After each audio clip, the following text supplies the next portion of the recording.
back to the good old Angry American Nation podcast. I feel like we've been gone for a week. How do you feel, man?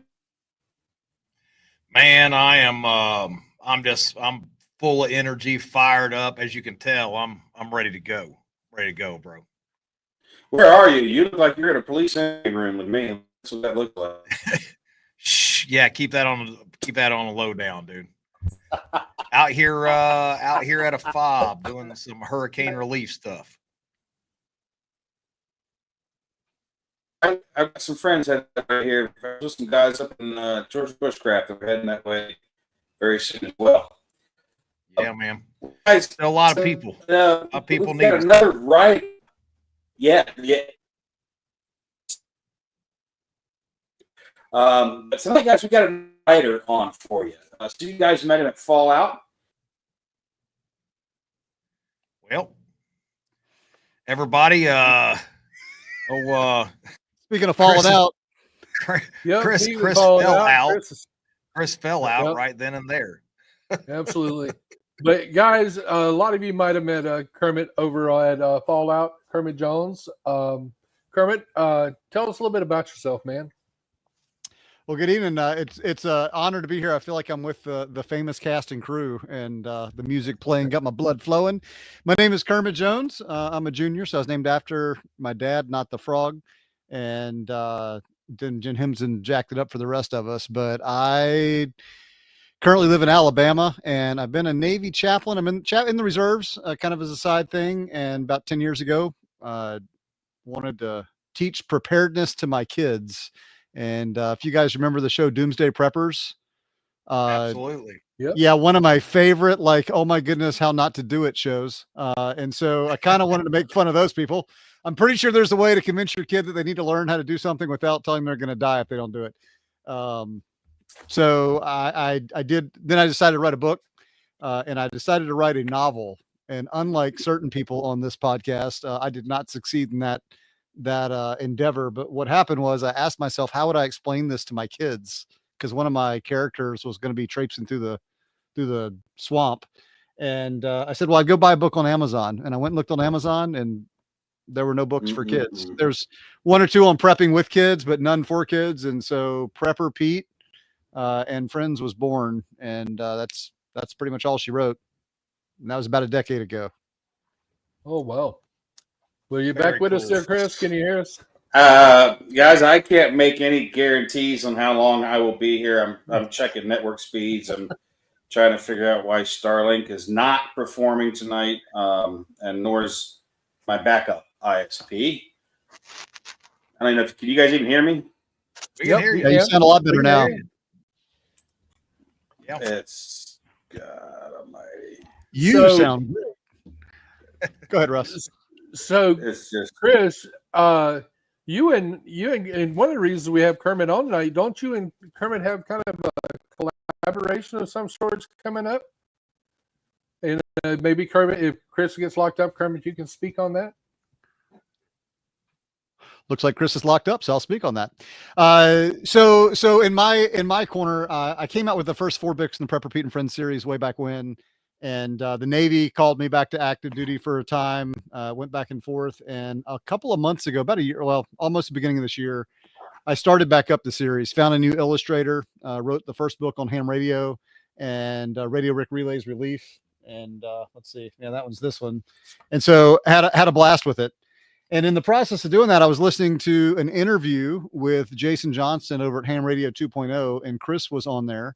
And he was talking about why ham radio works for preparedness and that sort of thing. It's the last, I remember some of the phrases that he said. It's really the last form of communication that doesn't require infrastructure. And that one kind of struck me. And then he told a story. And so the story was he had gone to an event. It was when he first became a ham operator, and the organizer's mom couldn't make it. Was missing, was supposed to be there and was missing. And so, everybody pulls out their cell phones, supposed to have signal, and no signal. And so he grabbed his ham radio, called out, any station emergency traffic, got hold of somebody, they relayed to the authorities. And then he kind of, it was the Ocala National Forest. So it's one that he's very intimate with. It's in his backyard. and he ended up. Yeah, no, got to read a book about it. Oh, there you are. Are you back with us? I made it back. You want to finish the story? I don't know for how long, but I'm here. Nah, you're doing a great job. Keep going, man. Because I might. Anyway, I don't know. I mean, all right. So he says, you know what? I think I know where she might be because there's not that many roads in the forest, but I mean, there's still a little bit wonky. And so he goes driving off in his F-250 Aretha, and he finds her actually stuck in the sand, and Google Maps had taken her down some back road that's not designed for cars, not hardly designed for 4-wheel drive, much less cars. He finds her, tows her out, and gets her back to the group, calls off the search using the radio and letting people know that she's okay. And I heard that and I was like, that's a really awesome story. Like that's the kind of story that ham radio is born to kind of integrate. And my focus on the books for the reboot was a couple of ham radio books. And so I contacted him. He was gracious enough to dedicate some of his time over some phenomenal garlic knots. And we discussed, phenomenal. I still got that review on Google. And so what was born was Survivalist Sam Saves the Day. And now in the Prepper Pete series, the first book was Prepper Pete Prepares, Introduction to Prepping. And my second character was Survivalist Sam Stocks Up. He's a squirrel. He's sitting on a pile of nuts. And I thought, who does that sound like? So I kind of retconned it a little bit. So that the new Survivalist Sam, actually in the Radio Rick book, it's got the Angry American logo on the door of a black pickup truck. Can't imagine where that came from. And then we just got done putting the finishing touches on Survival Sam Saves the Day. And you can see on this one, story by A American. And so it's Chris's story about what took place. It's in the Alcala National Forest. And this is Aretha, as best that I could do with my illustrator. And so as an illustrator, you did her, you did her justice. Because I love my truck, so but you did her justice. I like it. I'm glad. And so I got this is the proof copy. So literally, the real copy doesn't have the gray band. I got it in the mail yesterday. Super excited. It's available for pre-order on the 12th of December is when it's coming out. It showed up fine on Amazon Kindle. But for some reason, Amazon paperback is not showing available for purchase or pre-order. It'll pop someday soon. I did order a copy today off Barnes and Noble on pre-order. So it's Amazon being Amazon. You know how that goes. But I mean, I don't know. Do you want me to flip through some of the pages real quick, or? Yeah, let's see. I don't think Amazon does paperback pre-order. To be perfectly honest with you, they only do ebook pre-orders. The illustrations that Kermit used, the illustrator, does a great job. I mean, these are perfect for younger kids, and I have been asked countless times about books for kids. People that are in this mindset or thinking of getting into it, wanting to know where can they get stuff for their kids to read. And there's, things like My Side of the Mountain and Hatchet and To Build a Fire and things like that out there. But there's nothing for the younger crowd. And this is a great introduction with everything from firearm safety to preparedness to ham radio. It's a great way to introduce the kids or their grandkids to this lifestyle. And so when Kermit talking about this, I was like, absolutely, this is brilliant. Let's do something together. Bob Lester in the house. What's up, Bob? And I think he's doing a fantastic job with them, So like you said, they are up for pre-order. The links, I'm putting everything out tomorrow. I got back from Georgia Bushcraft, and my office is under construction in my camper, as I say, because I hit a unmarked railroad crossing in Georgia at about 45 miles an hour at about 9 p.m. the other night. That sent everything airborne. And when I mean everything, I mean everything. The truck, the camper, and therefore everything in the camper. My office is pretty tore up right now. I'm trying to go back and get here.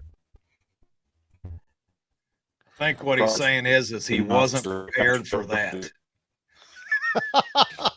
We'll have to do Road Trip Randy. Yeah. Road Trip Randy, how to watch out for bumps at night.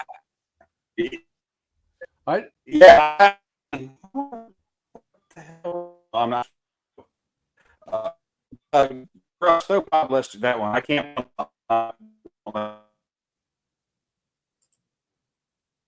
Yeah, Bob Lester. I'm actually Yeah. planning on trying to make that one. That's going to be a good one right there. Yeah. Patrick 7, there are the dates for you. And Bob, if you would email me or send me a message in regards to location or website where we can find that information. We have several people that have been asking for it. Appreciate it, Bob. I'm looking forward to the book. I'm going to be giving a copy of it to my grandson. I'm sending him the ones that you got from you earlier. This is going to have some Easter eggs in it. I'm pretty excited about the different Easter eggs that we have in it. It represents our community and our tribe very well, and it's just I think it's going to be a great book. Yeah, I'm looking forward to it. Oh, go ahead. Yeah. Well, I was going to say, I kind of have fallen short there at Mount Readiness a few times. We've been pushing to have more children's classes for the purpose of, this is the next generation, and we need to bring them up in the way that we want them. And so books like this are very beneficial in aiding in that.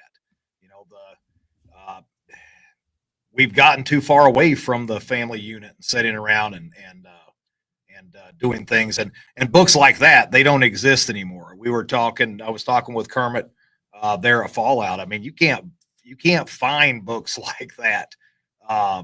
You can't find a decent children's book, much less, the cartoons that we watch, that these kids are watching these days, man, is horrific. Yeah. It's horrific. It is. Yeah. Not to go down the political rabbit hole tonight, but hopefully that's going to be getting changed very, very shortly for the better. Yes. And I think it will. And that's all I'm going to say on that. It's Chris, okay, Russ. I warned my streams that this is a PG-13 podcast. Yeah. We're talking about something good and gracious today. If you over in the comments, Patrick 7 says, he's found some really good kids books. I'm trying to get it come up. There it goes. Really good kids books on knot tying and a few other things, but nothing in line with stories. And I agree with that. It's so hard to get, something for younger kids that's not tainted, for lack of a better way of saying it. Yeah, and somebody mentioned that they watched the old G.I. Joe. I actually raised my kids watching Gummy Bears and He-Man and She-Ra, like all the stuff that I grew up. I raised my kids like a bunch of Gen Xers, and so Thundercats. Can't forget Thundercats, man. Oh man! Well, I'll have to agree with Ryan Riordan over there. The Bugs Bunny cartoons. That's what I grew up on. Bugs Bunny, Looney Tunes. The interesting thing about Bugs Bunny, although sometimes I do wonder what my parents were letting me do watching some of them. The wonderful thing about them though is the layered stories. It's something kids can enjoy. Absolutely. But there's like this second level for adults, and that's actually like when I was writing the Prepper Pete books too. I want it to be a conversation starter. It's not supposed to be the end all be all educational book. I think one of the greatest comments somebody made was, and I remember Chris has said several times that he owes a lot of his success to the fact that he had immediate form feedback with.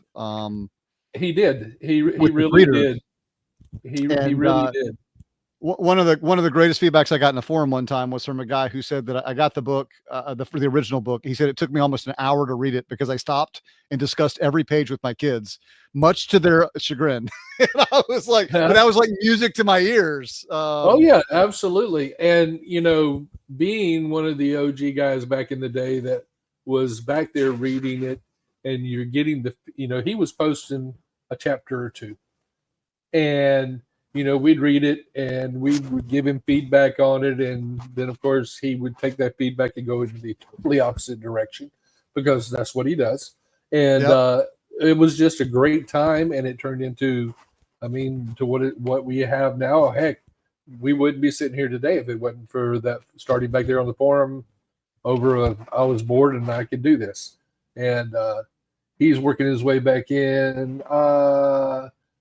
Bob, send it to russ@angeryamerican.com, if you would, sir. And I'll make sure it gets out to those that need it. So Chris is still trying to get back in. We did talk about maybe doing a giveaway for a book. So what do you guys think? Do we want to do that tonight? What do you think, T? I think we should do it. Yeah. Let's do it. Sure. Let me see if I can get it up here on the screen here real quick. People, yeah. So what we need you to do, folks, it's been a while since we've done one of these. Let me see if I remember exactly how to do it. You're going to use hashtag SurvivalistSam in your comments. And That's a then lot of toward the letters. end of the show. Yep, it is what it is. Oh, there you That's go. what you got to There you type, go. guys. Spelled out. That's so people like me can do it. Hashtag Survivalist Sam. Yep, hashtag Survivalist Sam in your comments, and then we will spin the wheel as we get toward the end of the day or the evening. We will just do what we got to do. The boss is Perfect. working, still trying to get back. I got to know, So Kermit, there what's we your background? How long have you been in the preparedness movement? It sounds like you've been around this block a bit. Well, it's interesting. I think I've been in it longer than I want to admit. I grew up in a really like backwoods part of Virginia. I consider myself from the South. We consider anything Richmond and above the Mason-Dixon line. And so, a very rural area, second largest land size county in the Commonwealth, and the only one without a stoplight in the whole county. So like boondocks in a lot of ways. So I kind of grew up like running through the woods, trying to build fires, trying to do, I think what we would nowadays call bushcrafting. And you mentioned My Side of the Mountain, or somebody mentioned My Side of the Mountain, man. That was my book. Like, I can't tell you how many times I read through that one. But it was actually about 2000. It was around the time Chris started writing the Survivalist series, going home. Around that time, that's when I 2010? really, I think. Well, I was maybe a little bit after that, but yeah, around that time frame, I really started taking it serious. I moved to a somewhat secluded place in Southern Virginia, right on North Carolina border, and it was kind of like in the middle of nowhere. And that's where I started thinking, like, if crap went down out here, it's going to be a while till the police get here. And I need to figure out like what I'm going to do to protect my family. I got 4 daughters. At the time they were around 9, 11, 13, 15, somewhere around there. And oh no, younger than that, 7, 9. And they're about 2 years apart. So that kind of started me down the journey. And then it got into, and I laugh at Doomsday Preppers. That kind of was on the tail end of when I really got into it. But it was interesting. I laughed at it very, very often. My word. Like, especially the gas mask one. Oh man. Yeah, I love that one. I mean, you were a survivalist though, just for having 4 daughters. You had to survive just to make it to the restroom. I like to say that girls are easier, but no. Well, if you babysit a boy, they just break stuff, and girls they do. They just break hearts.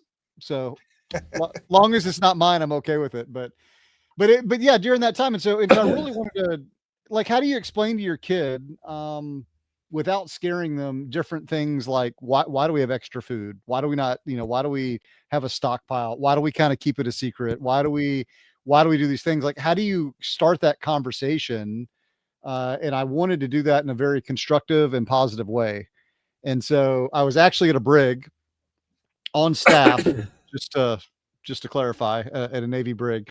And I was kind of, yeah, people these days, you got to specify, right? But I was sitting there and I was talking to, it was a Staff Sergeant Brill at the time, actually.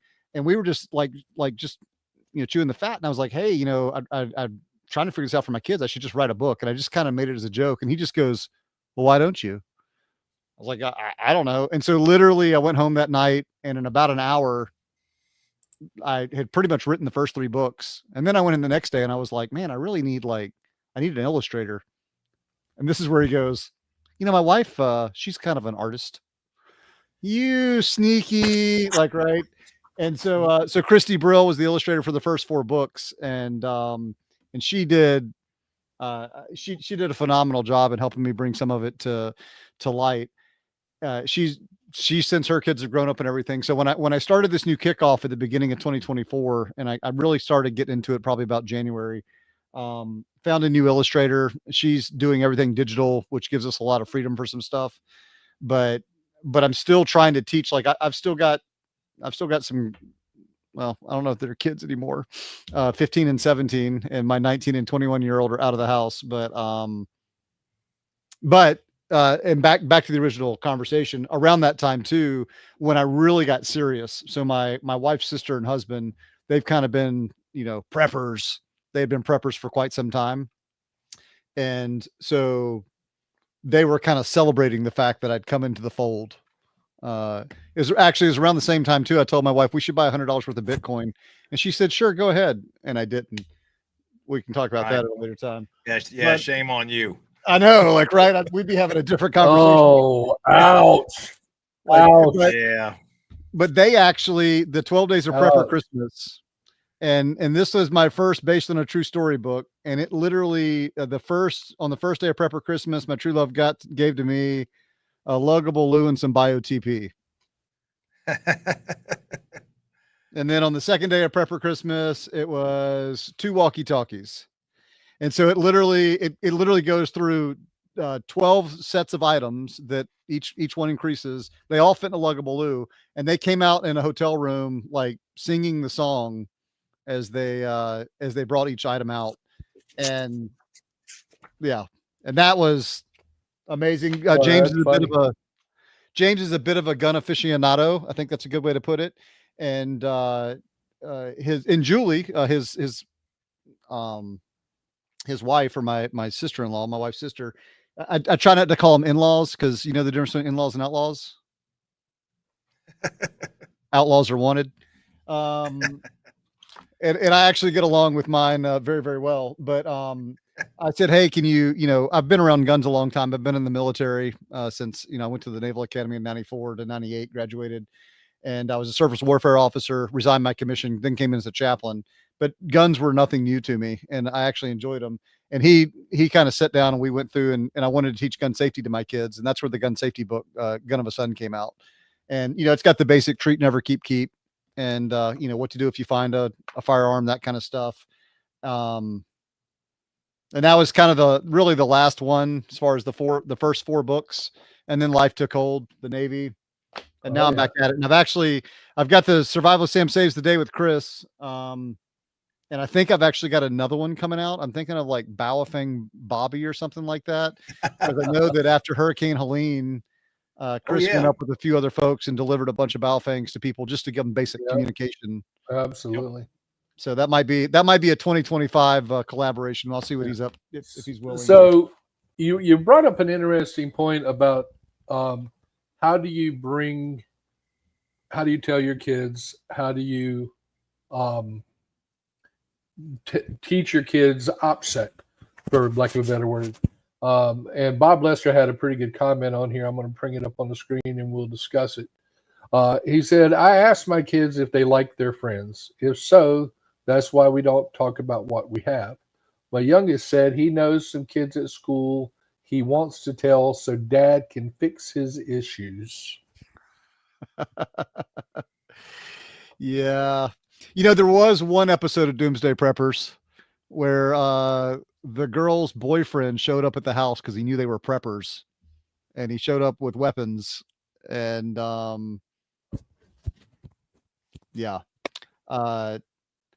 tried to broach. What's that? I don't remember that one. Oh, they were down in the basement. I'm gonna have to go watch it out when they. Sorry, I didn't mean to take you down that rabbit trail of professional development. But they're like down in the bunker, and they're watching them come like rummage through the fake shelves of stuff. And oh my word. So but I kind of had I think it was Survival of Sam Stocks Up. I have to go back to some of the original books, but I kind of had tried to broach that topic with them. And I basically just said, no, it's the original. It was that important. and since you talked about the Baofeng Bob, the person you probably, according to Bob Lester, because he was one of the guys running stuff over there as well, you need to get a hold of Radio Made Easy in regards to the radio buck. He's the one that they worked with to get the radios out to Western North Carolina. Yeah, it's a good platform. Him and Jason Barr from Bridge Runner Blades, they work together a lot. So yeah, good people. Like that.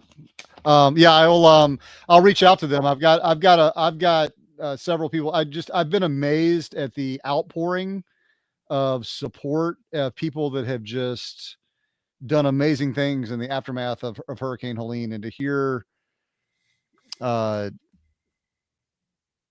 tirelessness. And that's actually my dedication in the survival of Sam Saves the Day. My dedication was to the hams who tirelessly help with emergency services. And I know that goes beyond ham, but since this was kind of focused on them, but yeah, I am grateful and impressed at the level of support that they have shown to people. And I know it's still ongoing. I mean, it's going to be a very long time before this is all taken care of. Oh, yeah. And I mean, T, you're up there doing support for that now, and you said something about you guys are doing something Sunday that for the folks. If there is anybody that is in that area listening, go ahead and why don't you tell them about that, Pete? I'm super tired. I'm trying to remember the town that we are actually going to. It's a couple hours from the house here, but if you are interested, if you are in North Carolina and you are interested in helping out this coming Sunday, we will be doing 500 plates of chicken, cooking chicken. It's a chicken queue for people because there's a lot of these towns that are still just, over here in Ashe County, all around, not just Asheville, Chimney Rock, all those areas. There's a lot of areas affected, and it's starting to get cold at nights now, and people are still living in tents. And this is going to be years. It'll be years rebuilding all this infrastructure. Yeah. So, what was the name of the town? That's what I'm trying to remember. I'm so tired. I've been running nonstop here. I'll get it before we're done here, and I'll pull it up. I just have to scroll through some messages. But they can contact Amber, or they can shoot us a message on Mountain Readiness. If you're, if it's not too terribly, if it's not too terribly far up there, I don't know. Maybe Teresa and I'll run up and help too. I'll have to ask her if she wants to do that. Yeah, I'm gonna actually just message the boss. She keeps all that information for me. I just do what I'm told. She said we need a tent, chairs, and all that kind of stuff. So that's what I'm doing. Well, folks, we only have 10 entries so far. Let me pop this back up and see if we can get a few more entries in. Don't forget #survivalistsam. And my computer is lagging. There it is. And win a free copy of the new book by Kermit Jones. It's a story by Angry American, from Angry American. So type it in, folks. Let's get this thing rolling. Creston, North Carolina. That's where we'll be doing that. I believe it's at the fire department too, up there next to the fire department. So if you're interested in helping, give us a shout. And that'll be this coming Sunday. I'm not even sure what that date is. All of my days have bled together here lately. Well, evidently you might see us. My lovely bride just said Sunday she's in. Yeah, Sunday the 17th. That's right outside Cary, isn't it? Like west of Raleigh? I believe. Let me just pull it up here. Pull it up here on the. That's actually I've got some a family member that lives there. I was like, that name sounds familiar. I think that's. Yeah, it's off next to between West, kind of off to the side of West Jefferson and Lansing. Is what it's looking like. Ashland. A couple hours from us there. Yeah. Okay. All right. Up towards the heading towards the Virginia line. Okay. No, we'll be up there Sunday and cooking. You know, we just need help with cooking and handing out plates and taking care of people. There's that area got hit pretty hard, and so we're going to do whatever we can to help out there. I mean, every bit counts, and if you guys can pitch in, we will gladly take your help. Yeah, Matt wanted to know how far that's from him. Matthew did, King. Yeah, I'm not. I don't think it's too far from you, Matt. Is it Preston Creek, Preston Ridge? I was just looking on the map. Oh, just to see if I Preston could- with a C. Oh, Creston. No wonder Creston. I can't find it very well. Yeah. There we go.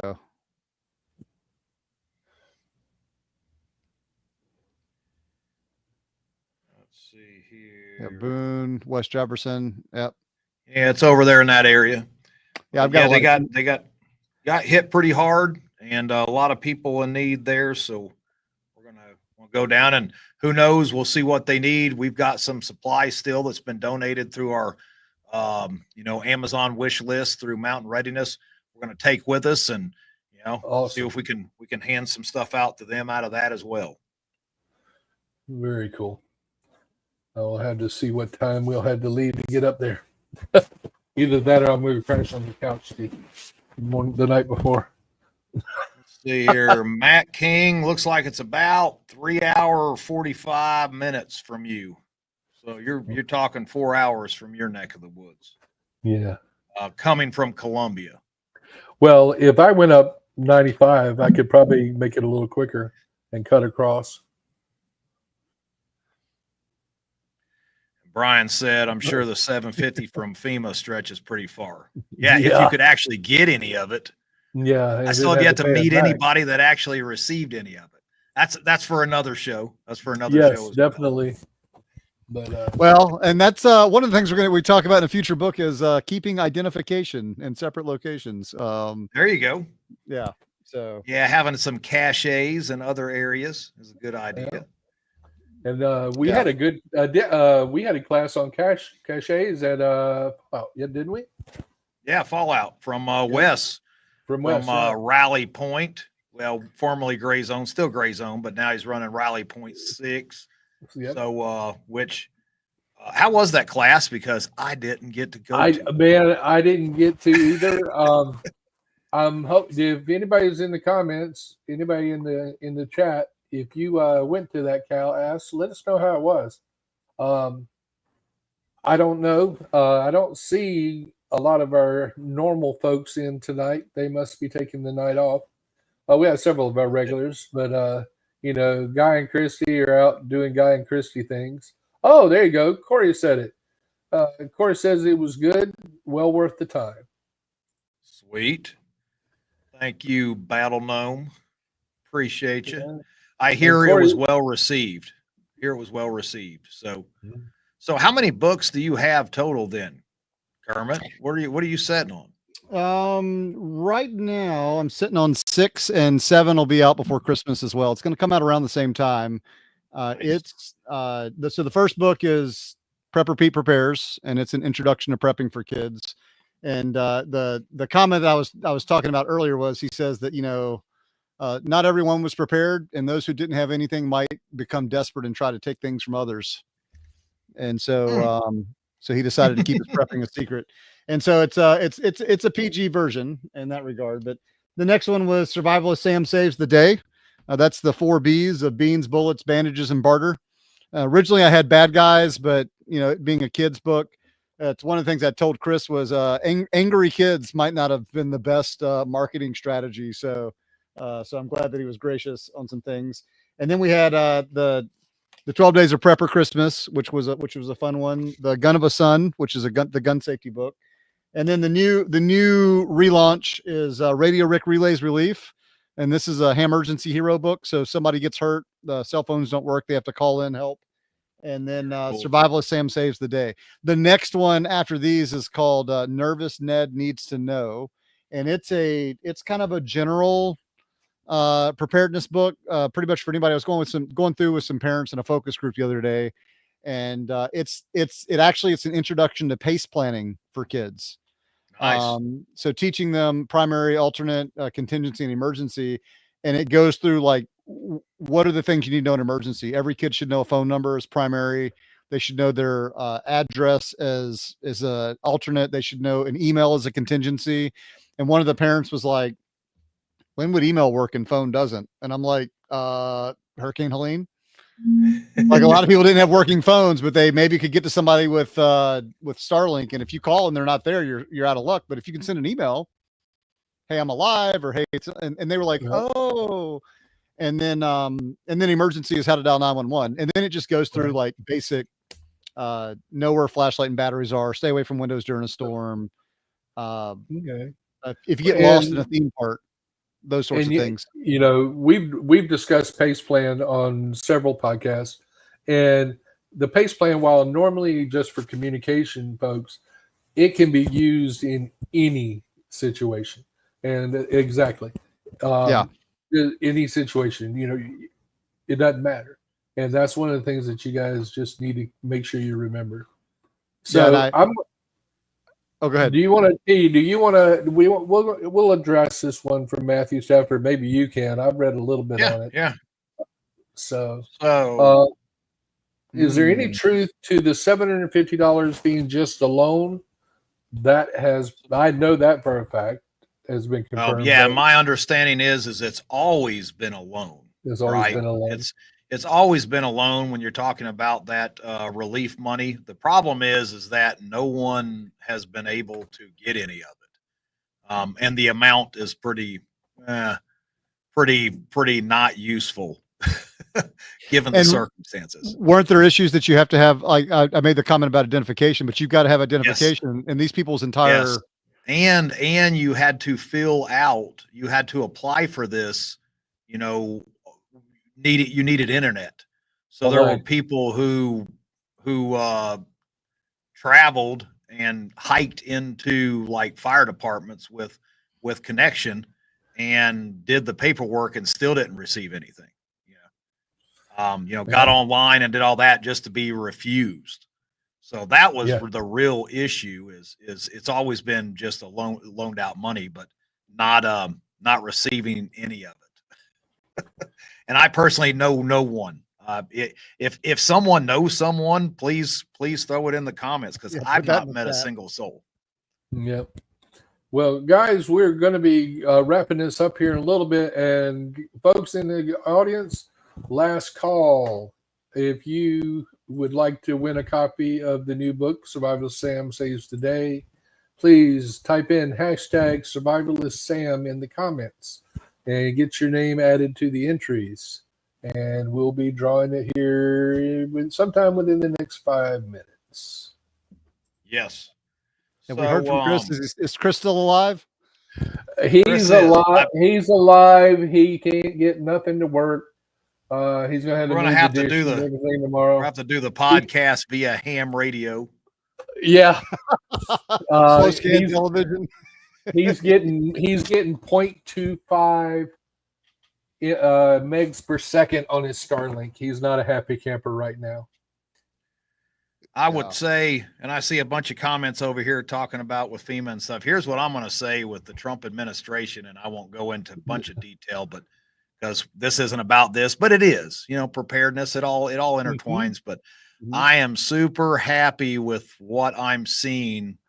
Trump picking his people for 2025, and Joel Salatin being one of his picks for the agriculture. Phenomenal. Of course, guys, if you were there last May, his son Daniel was there doing the chicken processing with us. Joel being one of the hard heads back in the day to bump, to push back against Monsanto and all the GMO garbage. To have somebody like that working with Trump, I mean, I'm seeing good things. I'm pretty positive about a lot of the stuff I'm seeing these people that he's bringing on board. Absolutely. 100%. And I think some of the comments of he didn't know what he was doing the first time, but this time he is like he's been preparing and setting up, and I'm super excited. I saw a comment on reciprocal concealed carry. I dressed up tonight with my favorite. I see that. Lovely. Great. That's a great shirt. Yep. The national concealed carry law will be phenomenal. There's a lot of good things coming out of this, I hope and pray. And I hope we make it to January 20th and then smooth sailing from there. And Secretary of Defense, that was I really like seeing that as well. The guy from Fox, he went outside of everything. Trump got smart. I'm gonna agree with everybody. He's not taking what's thrown in front of him. He's hand picking and hand selecting from his own perspective this time around. So I think it's going to be phenomenal. Brian has an interesting comment. I see that. When you live in a state like New York, what's your thoughts on joining something like Aries? My thought is that anything that you can do to get involved. And the thing about Aries is I'm not a super expert on it, but it usually consists of good people. It's usually ham radios or volunteers. They haven't. I have to be careful the wording that I use. I would encourage it, even in a place like New York, because the reality is they may be the only ones that are functioning when crap goes exactly. Down. And for those of you that don't know, Aries is amateur radio emergency services. It is all volunteer. He's got it in the book. There you have it, right there. It is volunteer, and in times of emergency, you get called upon. You're manning your ham radio, and you're working to do what you need to do. And Matthew, yes, I can. I will throw one thing on that too to Brian. Brian, your first sentence there, it says, when you live in the commie state, you should move. Yeah. That would be the first thing. Yeah. Go ahead and just move. My dad made the comment. He's in Virginia, and he said he wanted to stay and fight and help turn it red again. And I was like, well, that means you have to move to a blue county, Dad. And I don't think he's bought that. Yeah. The other thing too about the good thing about Aries is a lot of times they will have some training, or there's an organization. You'll get to meet others in the area that are like-minded. That's actually one of the bigger benefits. We have an Aries net that connects on Sunday evenings here. Just hearing the call signs of people that are ready to go. You had their crap together, they're yeah. I want to put that. Just no sad hams. No sad hams. Yeah. But I always laugh because the crap. I always laugh at the crap because it's don't forget your cables, your radio, your antenna, and your power. And I'm like, can I make that a Prep Repeat book? I haven't quite figured it out yet, but we'll see. Don't forget your crap. Yep. And let's see here. Brian, I don't know if you are aware that we do have a Stump Knocker net on a digital. Reach out to Nick Meacher. You can find him at Fortune Favors the Prepared. He's one of our comm guys, and he can help you get squared away to join us on ham check-ins on Stump Knocker at Mondays at 8:00. A lot of guys check in while they're watching T and Mountain Redness Mondays. So, well, guys, it's about that time. Let me go ahead and pull this up, and we'll spin this wheel here. Spin the happy wheel. And congratulations to Brian too on getting his ham license. Absolutely. Yes, absolutely. Awesome. So here we go, folks. Let's see who wins. We have 13 entries. So here we go. Drum roll.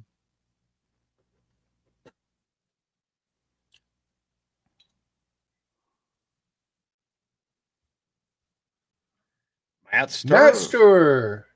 Congratulations, Matt. Hopefully you're still on here.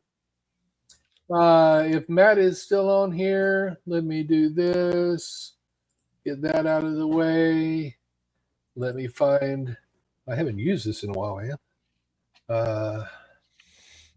That's all you. Oh, there you go. Wizard of Oz behind the curtain. Yep, that's all me. Dude, I'm outside the curtain for twice this week now. The curtain has been pulled winners, back. Please email your info to me, and we will make sure that copy gets to you. Hopefully, Matt is still watching, If not, we will try to. If anybody knows Matt, let him know that he won and to contact me. And having said that, let's go around the horn. What do you got to take us out with there, T? Oh yeah, just I'm looking forward to getting a hold of that new book there, Kermit. I like that. All the stuff that you put in there is awesome. It's good to see people prioritizing children. You know, it's important in this day and age. And, I mean, in itself, communism, that's how this is all gotten to the point it is right now. They start with the kids and brainwash them into to what we are dealing with today. So we need to be doing the same thing, not the brainwashing part, but throwing out good material for our children to read, my grandsons to read, so that they are not brainwashed by this system that we are currently living in. And hopefully, knock on wood, we're going to be seeing a lot better here in the future. But thanks a lot, Kermit. I really appreciate what you're doing, and pleasure, sir. And Kermit, what do you got left for us? Well, I'll build on that and say thank you very much. One thing that Chris had mentioned when I talked to him, he says, it's just a group of like-minded people that just want to help each other out. And I will be honest, I had stepped away from this world for a minute, just with moving and craziness and all the stuff that life had brought.